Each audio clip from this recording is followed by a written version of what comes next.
What if the most dangerous thing was not losing power, but having it? What if the real danger was not weakness, but influence, authority, control? Because history tells us something that most people prefer to ignore. Some of the most powerful men to ever walk the earth did not fall because they were attacked. They fell because something inside them changed. Slowly, quietly, almost invisibly. What if I told you that the Bible does not just record stories of kings, but exposes a pattern, a process, a progression that still exists today? Because we are about to look at men who had everything: power, dominion, authority over nations, men who commanded armies, who shaped history, who believed they were untouchable, kings like Nabucodonosor, who ruled over Babylon with absolute dominance until something happened that stripped him of his own mind. Acabe and Jezabel, who turned a nation against God, not by force alone, but by influence, by manipulation, by control. Manassés, a king so extreme that he didn't just reject God, he profaned everything that was sacred, crossing lines most would never dare. Herodes, a ruler consumed by paranoia, who destroyed lives, including his own family, just to protect his position. Atalia, a queen who went further than most, eliminating her own bloodline to secure power. And even kings like Saul and Rehoboam, who did not begin in darkness, but ended there. Different stories, different personalities, different kingdoms, but all connected by the same pattern, because none of them started as monsters. They became. And that is where this gets uncomfortable, because this is not just about them. This is about something deeper, something the Bible reveals, but most people never stop to see. Because behind the cruelty, behind the decisions, behind the violence, there was something else happening, something internal, something progressive, something that did not begin with destruction, but with subtle shifts. Because no king wakes up one day and decides to collapse everything. It begins earlier, in thoughts, in attitudes, in small decisions that feel justified at the time. And this is where the Bible becomes more than history. It becomes exposure, because what it reveals about these kings is not just what they did, but how they changed, how power affected them, how influence reshaped them, how authority revealed what was already inside them. And here is the part most people never consider. Power does not create corruption, it reveals it. And that changes everything, because it means the issue was never the throne, it was the heart. And this is what we are going to uncover. Not just who these kings were, but what happened inside them, what led them from authorities to instability, from control to collapse, from power to destruction. We're going to see the moments that shifted everything, the decisions that seemed small but carried consequences, the patterns that repeat across different lives, and the warnings that most people still ignore, because hidden in these stories are things rarely talked about, details that are uncomfortable, mysteries that are often overlooked, truths that confront not just history, but anyone who has influence, control, or responsibility. And if you think this is only about kings, then you're missing the point, because the same pattern does not belong to the past. It exists wherever there is power, wherever there is control, wherever someone believes they are secure. And once you see it, you won't be able to unsee it, because what we are about to uncover is not just about how they fell, it's about why they fell. And more importantly, how the same process can begin without anyone noticing. And if this kind of truth, this level of depth, is something you don't usually see, then this is exactly what this channel is about. Because here, we don't just tell Bible stories, we uncover what's behind them, the patterns, the hidden details, the things most people read, but never really see the mysteries, the uncomfortable truths, the connections between scripture and real life. Because the Bible was never meant to stay on the surface. And if you want to go deeper, to understand what most people overlook, to see what is usually hidden, then stay connected, because there is much more than what is commonly taught. And what we are about to see next is where everything begins to make sense. Because every collapse has a beginning, not visible, not obvious, but real. And if you don't understand the beginning, you will never understand the end. Because none of these kings lost everything overnight. They didn't wake up one day and suddenly become what they became. There was a process, a progression, a slow internal shift that most people around them never noticed. And that is where we begin, with a king who had everything: power beyond comparison, authority over nations, influence that reached across the known world. Nabucodonosor, the king of Babylon, a man who didn't just rule a kingdom, he dominated civilizations. He conquered Jerusalem, destroyed the temple, took entire populations into exile, reshaped territories, redefined power, and from the outside, everything about him looked unstoppable, unshakable, absolute.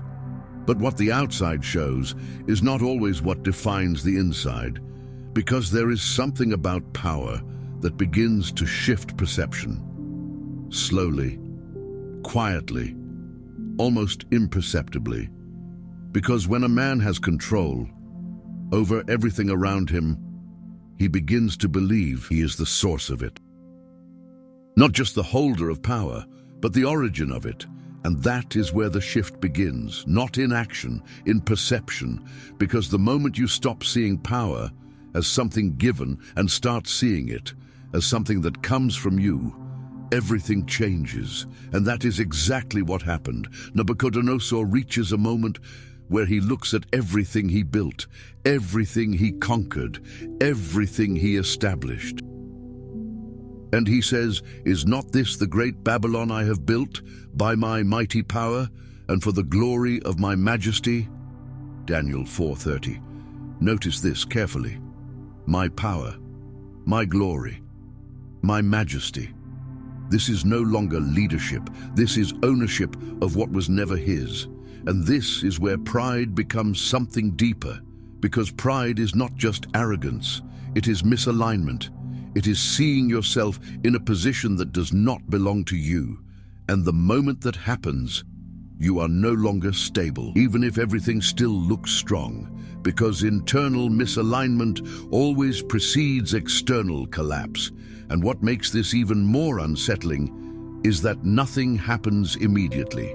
No warning, no visible consequence, no interruption, just continuation, which creates the illusion that everything is fine, that nothing is wrong, that the shift is not significant. And that is where most people stay, because they measure reality by what they see externally, not by what is happening internally. But then, in a single moment, everything changes. While the words are still in his mouth, while the declaration of pride is still echoing, a voice comes, not from below, from above. "This is what is decreed for you, King Nebuchadnezzar." Daniel 4:31.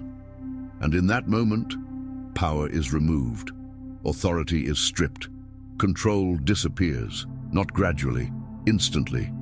He was driven away from people and ate grass like the ox. Daniel 4:33. This is not symbolic.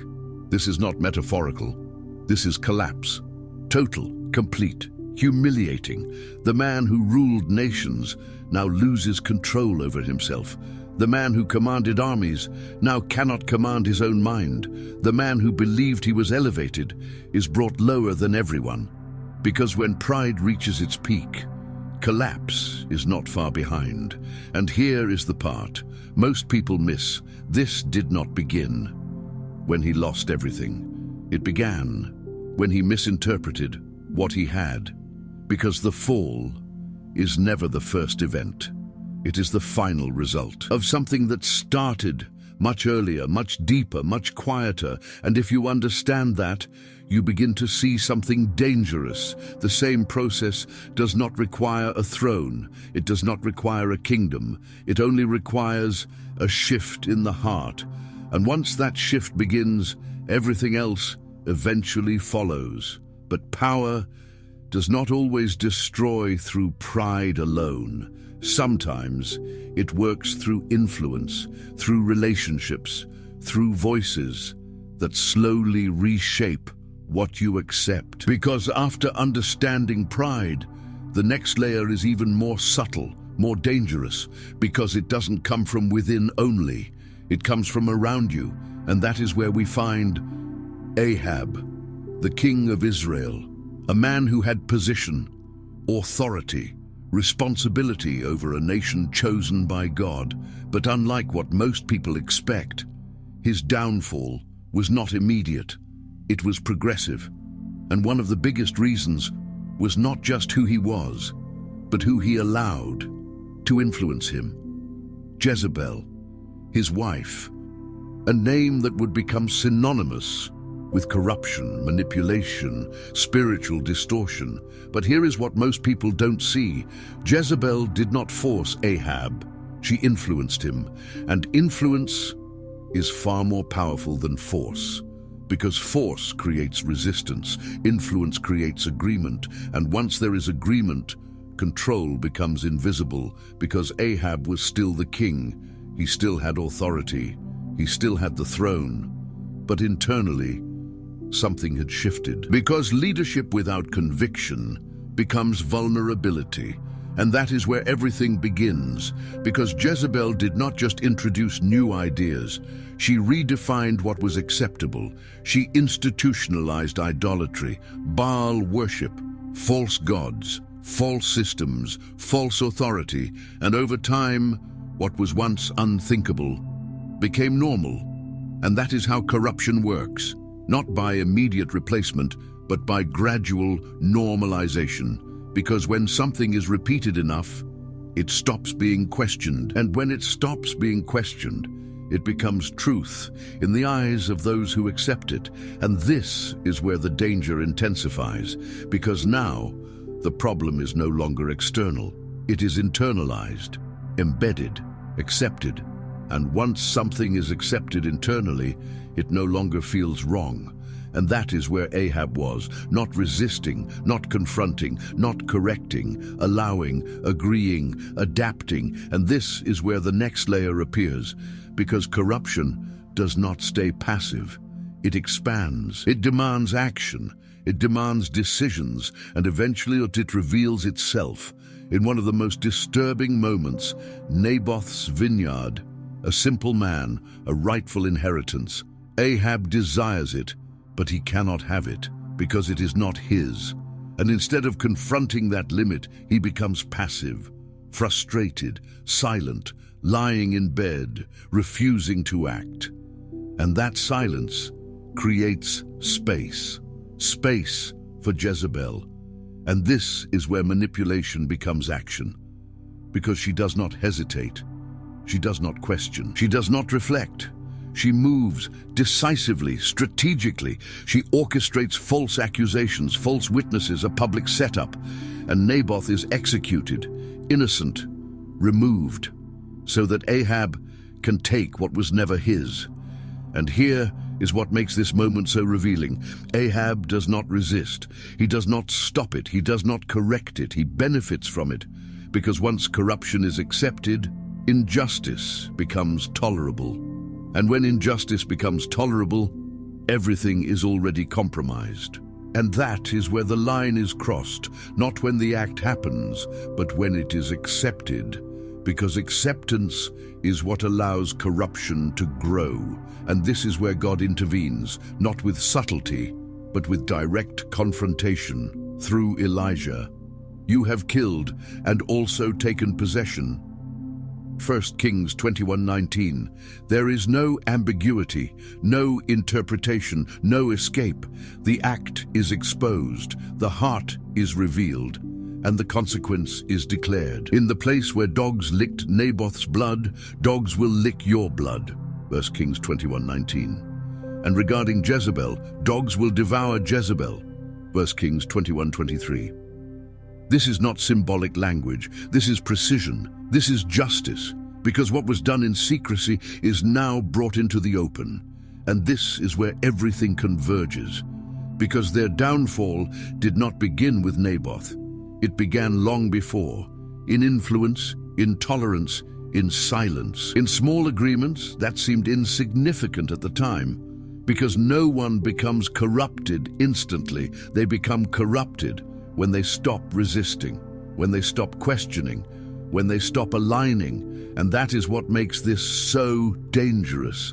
Because it doesn't feel like collapse, it feels like adaptation, like adjustment, like survival, until one day, everything is already compromised. And here is the connection that most people don't want to see. Influence is shaping you, whether you realize it or not. Through what you hear, through who you listen to, through what you accept, without questioning. And the real danger is not strong influence. It is unexamined influence, because what you don't examine, you eventually absorb. And what you absorb, you eventually become. And that is where Ahab fell. Not because he lacked power, but because he lacked resistance. And that is where everything changed. But if you think the pattern has reached its limit, this is where it goes even further, because there are moments in history where corruption doesn't just grow, it explodes. It crosses boundaries that most people would never imagine. And that is where we find Manasseh, a king of Judah, not outside of God's people, inside, at the center, in a place that was meant to represent alignment, but instead became something else. Because Manasseh didn't just drift, he accelerated. He took everything that was already wrong and pushed it further, deeper, darker, because he didn't just allow idolatry. He re-established it. He rebuilt altars to false gods. He placed them inside the temple, the very place that was meant for the presence of God. And that changes everything, because this is no longer distance. This is substitution, not removing God, but replacing him inside what was supposed to belong to him. And that is a different level of corruption, because now what is sacred is being used for something else. And it doesn't stop there, because when boundaries are crossed once, they become easier to cross again. And Manasseh goes further. He practices sorcery, divination, consults mediums, engages with things that were clearly forbidden. Not secretly, openly, publicly, systematically. And then he reaches a point that most people cannot even comprehend. He sacrificed his own sons in the fire. 2 Kings 21:6. Pause there, because this is not symbolic. This is not cultural exaggeration. This is real. This is a father crossing a line that should never be crossed. And this reveals something deeper. When alignment is lost, there is no natural stopping point. There is no automatic limit. Because without truth as a foundation, everything becomes negotiable. Everything becomes possible. And that is where Manasseh was, not drifting, consumed. And he shed so much innocent blood that he filled Jerusalem from end to end. 2 Kings 21:16. This is not a moment. This is a condition, a sustained reality, a reign marked by violence, corruption, and complete spiritual collapse. And at this point, everything suggests one outcome: final judgment, irreversible destruction. Because this level of corruption does not look recoverable. It looks finished. And this is where the pattern breaks. Because something happens that most people don't expect, not externally, internally. Manasseh is captured, taken by the Assyrians, bound with hooks, chains, humiliated, removed from power, stripped of everything. And for the first time, he is no longer in control, no throne, no authority, no influence, just limitation, just consequence, just reality. And in that moment, something shifts, not in his position, in his heart. In his distress, he sought the favor of the Lord his gods, the Chronicles 33:12. That changes everything. Because after everything he did, after everything he became, after how far he went, he turns, not slightly, not partially, completely. He humbled himself greatly before the God of his ancestors. 2 Chronicles 33:12. Notice this, not just humility, great humility, because true repentance is not surface level, it is internal, it is real, it is transformative. And then something happens that disrupts the entire pattern. God responds. He was moved by his entreaty. 2 Chronicles 33:13. This is unexpected, because if anyone looked beyond restoration, it was him. If anyone seemed too far gone, it was him. If anyone appeared irredeemable, it was him. And yet he is restored, returned, given back his position, his authority, his place. And this introduces something powerful. The pattern of corruption is not stronger than the possibility of repentance. And that changes everything, because now this is no longer just about how people fall, it is about whether they can return. Because Manasseh proves something, no one drifts too far to turn back. But here is the tension. Because not everyone does. And that is the difference, not in how far they go, but in whether they respond. Because the same process that leads someone away can be interrupted, but only if they choose to see it, to acknowledge it, to respond to it. And that is where this becomes personal, because the question is no longer how far is too far. The question is, will you turn back when you still can? Because the opportunity does not always remain, and the longer something continues, the harder it becomes to recognize it, to admit it, to change it. And that is where many stay, not because they cannot return, but because they don't. And that is the difference between restoration and ruin. But there is another level that power can reach, not pride, not influence, not even corruption in its visible form, but something far more unstable, more unpredictable, more destructive. Fear, because when power is no longer used to lead, it is used to protect, to defend, to preserve at any cost. And that is where we find Herod, a king who had authority, control, political power, recognition, everything that should have made him secure. But internally, he was not. Because the most dangerous place to be is not powerless, it is powerful and afraid. Because fear changes perception, it distorts reality, it makes threats where none exist, and small possibilities feel like inevitable dangers.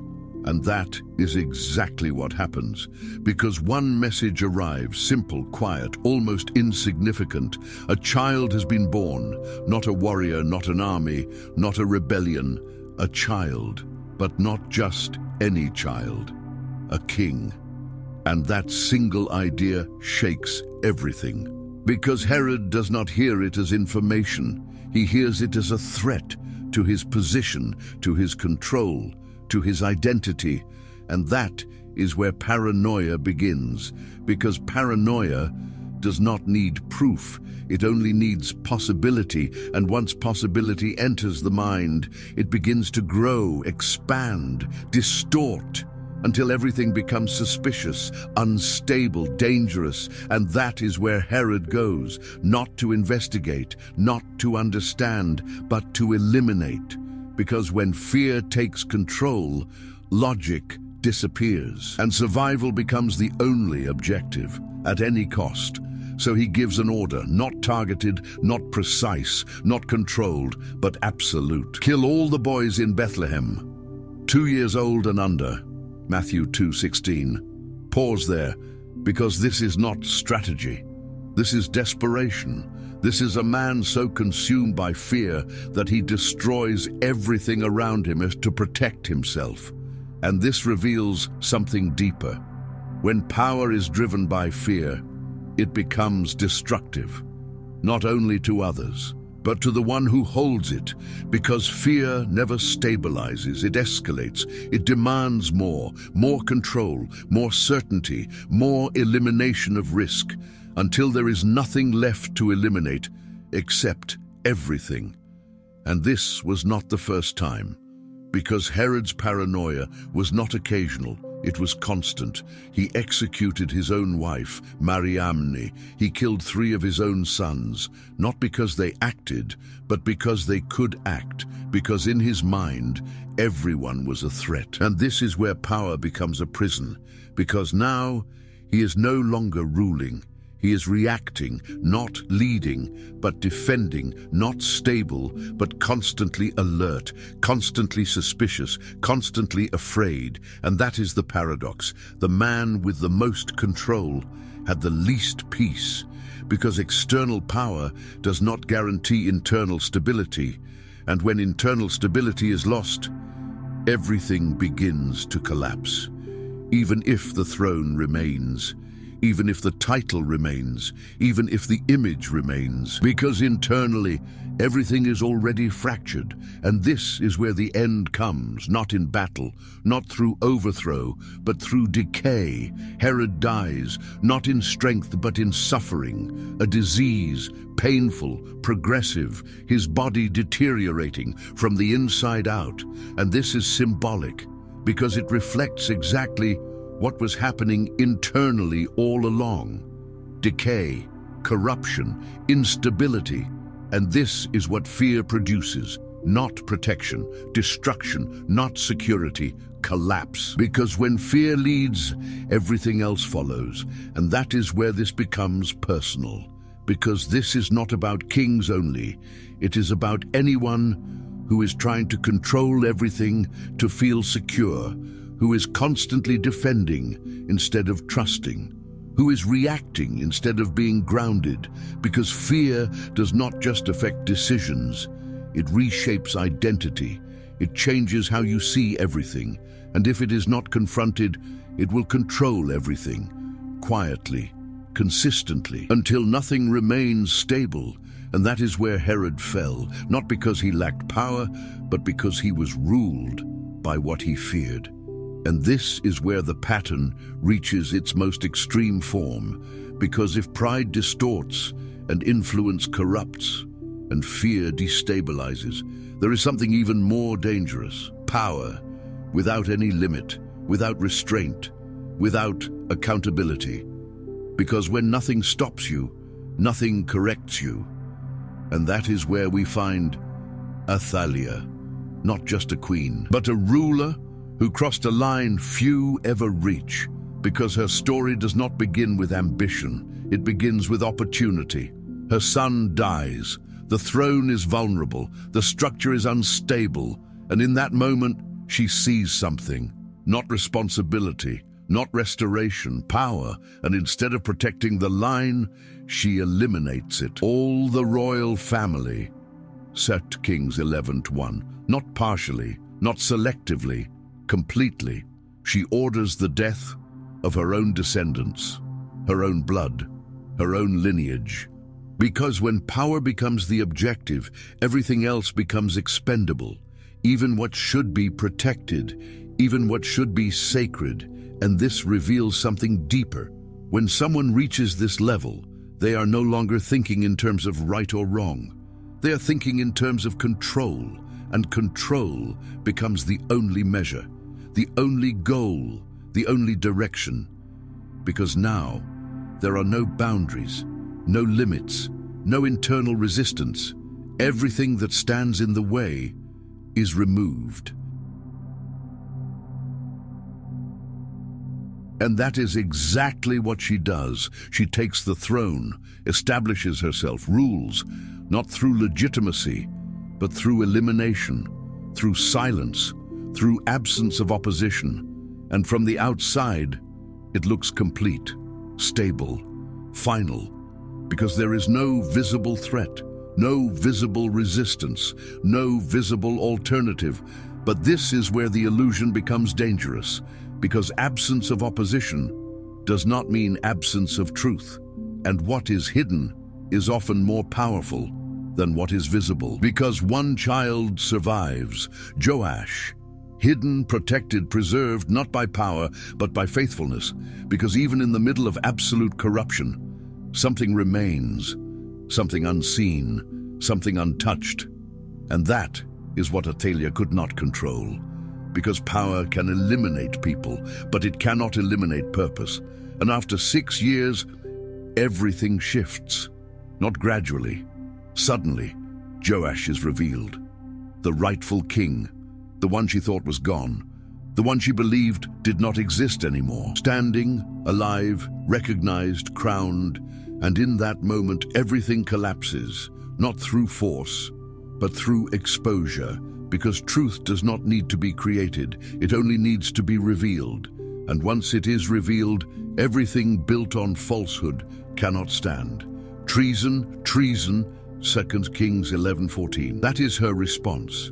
Not reflection, not realization, reaction, because when someone builds everything on control, they cannot process losing it, because control becomes identity. And when control is removed, there is nothing left, and that is exactly what happens. She is removed, taken out, executed at the entrance of the palace, the same place where she once believed she was secure. And this is the final layer of the pattern. Because Atalia shows something clearly. Power cannot protect Utah from collapse.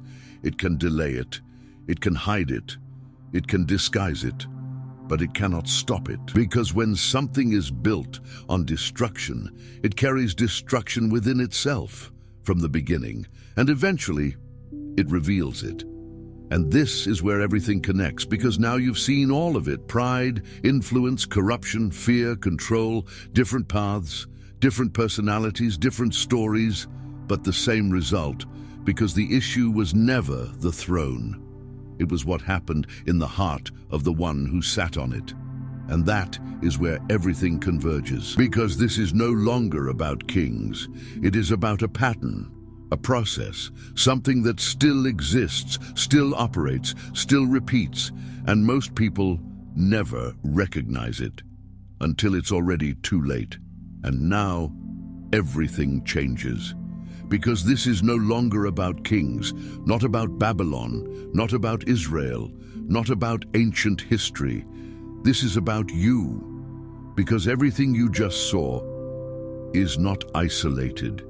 It is a pattern, a structure, something that still exists right now. Because the same elements are still present, not in kingdoms, but in lives, in decisions, in influence, in how people think, how they respond, how they choose. Because you don't need a throne to experience power. Power can be influence, position, control over situations, control over people, control over outcomes. And the same pattern begins the same way, not dramatically, subtly, quietly, almost invisibly. Because pride does not announce itself. It feels like confidence, like certainty, like I know what I'm doing, until it disconnects you from dependence. And influence does not feel dangerous. It feels normal. It feels relational. It feels like trust, until it begins to shape what you accept without you noticing. And fear does not present itself as weakness. It presents itself as protection, as caution, as control, until it begins to dominate how you think, how you react, how you decide. And control does not feel wrong. It feels necessary. It feels responsible, until it becomes the only thing you rely on. And that is where the pattern repeats, not outside, inside, because the real battlefield was never external. It was internal, in the heart, in perception, in what is allowed and what is not.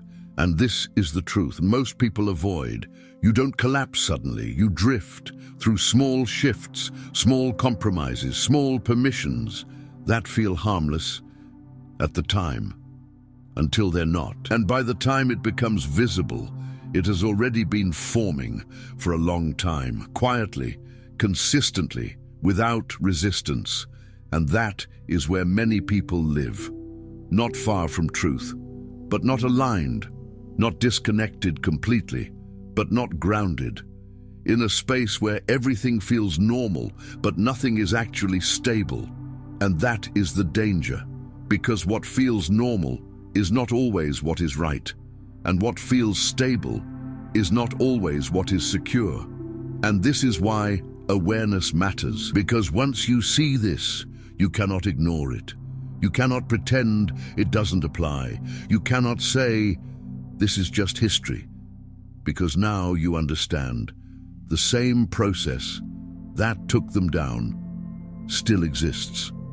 And the only difference is whether you recognize it before it shapes your direction. Because now the question is not what happened to them. The question is, what is happening in you right now and now? Everything comes down to this: not information, not theory, not even understanding, but decision. Because everything you've seen, everything you've recognized leads to one point. What are you going to do with it? Because the truth is, you don't need to lose everything to realize something is wrong. You don't need to collapse to understand the pattern. You are seeing it now, and that changes everything, because awareness creates responsibility, and responsibility demands action. Not later, not someday, now. Because direction is not defined in big moments. It is defined in daily decisions, in what you allow, in what you tolerate, in what you follow. And if you don't choose your direction intentionally, something else will choose it for you, quietly, gradually, without you noticing, until one day you realize you are no longer where you should be. And that is why this matters, because this is your moment to realign, to correct, to return before the pattern becomes your reality. And if this message reached you, if something here made you stop and think, then don't let it end here, because the purpose of this channel is not just to tell stories. It is to reveal what is hidden, to go deeper into the scriptures, to expose patterns that most people never see and connect them with real life. So if you want clarity, discernment, and depth, make sure you stay connected. Follow the channel, because what comes next goes even deeper. And if you understood this, if you saw something real, write this in the comments. I see it now. Because sometimes the moment you acknowledge something is the moment everything begins to change. And go now to the next video. Because this was not just about kings, it was about a strategy. And if you don't understand the strategy, you will keep repeating the pattern without realizing it. Now the decision is yours.